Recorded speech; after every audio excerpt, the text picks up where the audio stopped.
I want to talk a little bit about the body language of labor. What does it look like when you're in different stages? This is especially helpful for anyone that you have in the birthing environment with you, because it can kind of help them identify where you might be at. Now, let's say you're in labor.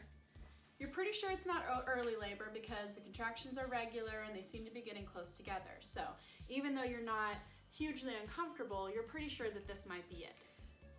If you are during a contraction, you feel it, it's tight, you notice it, you can't ignore it, but you can still have a normal conversation. I can still be talking and chatting and blah, blah, blah.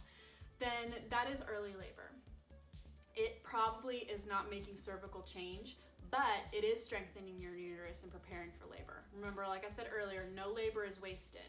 So keep that in mind. Now, if you are having a contraction and it is strong enough that you can't respond to questions, you can't just walk around like normal, you have to stop and just collect yourself.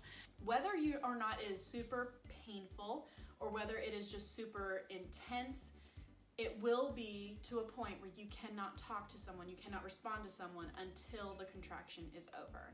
So if you are in a contraction like that, very, very, very good chance that you are in labor and that it is working on causing cervical change. Because let's be honest, it takes a lot of power to push that baby down through such a narrow opening. So it's going to be strong. Whether it is painful or not, it is going to be strong.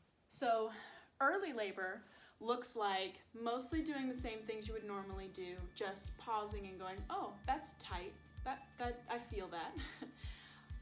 And active labor is going to look like the tension in your shoulders or your face. So partners, make sure you remind her to relax the shoulders, relax the face. You don't want to work parts of your body that don't need to be worked, okay? Let your uterus do all the work.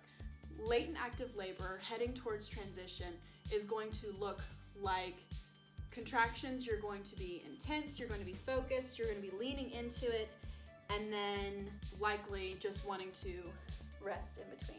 Wanting to close your eyes, not wanting to talk, not wanting to engage. Because even if you're not exhausted, there's a lot going on in that part, and there's movement going on in your body, and it's going to require all of your attention. Be observant of your own body language, be observant of your partner's body language, and if they seem relatively normal in between contractions, you know that you probably have a little ways to go, and that's okay. Maybe that can help you, head to the hospital a little bit later to give yourself a little bit more time to labor together as a couple in the privacy of your home or whatever it is you decide to do. Some people find it more comfortable to be at the hospital as soon as possible, and that's totally fine. But having an idea of what the stages look like can give you a basic idea so that you're making an informed decision on when you want to go to the hospital instead of risking making a decision you didn't really want to make. Now, we generally know that water is healing to human beings. I love a graphic I saw on Facebook that said that when your child is having a stressful day, try to include water. Give them a drink of water, let them play with water, let them take a bath, something like that can usually help calm a person. So not everybody's going to be delivering at a birthing center or hospital that gives them a tub option. And that's totally fine. But keep in mind that, listen to sounds of water on your Spotify while you're in labor. Take a shower, wash your face, take a drink. These things can be refreshers for you and can recoup energy and exhaustion. So even if you don't feel like it, because honestly, you're tired and you're in labor, you're not going to feel like doing a whole lot. So listen to your support team. If they say, hey, let's try taking a shower and see if that helps. So check out the tips below on water and birth and use them during pregnancy, labor, and birth. Find different ways that you can incorporate water because it is relaxing, it is soothing, it is empowering, it is rejuvenating. So just find ways to do all of those things during your labor. All right, and that's it. Check out the next video below.